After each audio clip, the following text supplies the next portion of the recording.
గురుగారు కుంభరాశి వారికి జూన్ మాసంలో ఎలా ఉంటుంది? కుంభరాశి వారికి ధనిష్టాక్షత్రం 3-4 పాదాలు, శతభిషాక్షత్రం 4 పాదాలు, పూర్వాభాద్రాక్షత్రం 1-2-3 పాదాలు కుంభరాశి. ఈ కుంభరాశి వారికి రాహు జన్మంలో ఉండడం వల్ల చాలా మంచి ఫలితాలే ఉన్నాయి, చెడు ఫలితాలు అయితే అంతగా ఉండవు.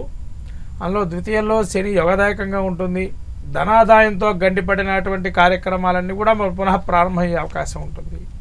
తృతీయంలో శుక్రుడు ఉండడం, తోబుట్టువులు కానీ అట్లానే కొత్తగా వీళ్ళ క్లోజ్ ఫ్రెండ్స్ కానీ వీళ్ళకి సహాయ సహకారాలు ముఖ్యంగా ఉండటము, అలానే చతుర్థమంతో రవి పంచమంలో సంచారం చేయడం వల్ల పేరు ప్రఖ్యాతులు పొందటము, మంచి ఫలితాలు ఉండటము, విద్యార్థులకు యోగదాయకంగా ఉండటము, వీళ్ళకు మాస్టర్ మైండ్స్ అని పేరు పెట్టుకోవటం, అంటే వీళ్ళకి అటువంటి మంచి ఆలోచన ధోరణి ఉండటము.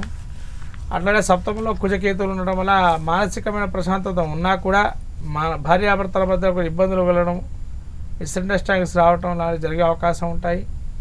అట్లానే వీరికి ఈ యొక్క కుజకేతువులతో పాటు ఈ కుంభరాశికి ముఖ్యంగా భయం ఏంటంటే శని యొక్క భయం బాగా ఉంటుంది. ద్వితీయంలో శని ఉన్నాడు కదా అంటే ధనాదాయానికి సంబంధించి కానీ కుటుంబంలో కానీ కొన్ని వివాదాలు ఉంటాయి, అవి పరిష్కారం అయ్యే అవకాశం కూడా ఉంటుంది.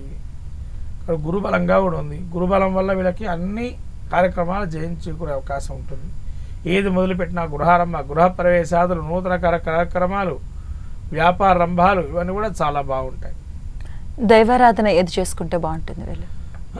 ముఖ్యంగా విష్ణు సహస్రనామ పారాయణం కానీ లేదా లలితా సహస్రనామ పారాయణం చేసుకోవడం, కనకమాల స్తోత్రం పారాయణం చేయడం వల్ల మంచి ఫలితాలు ఉంటాయి వీళ్ళకి.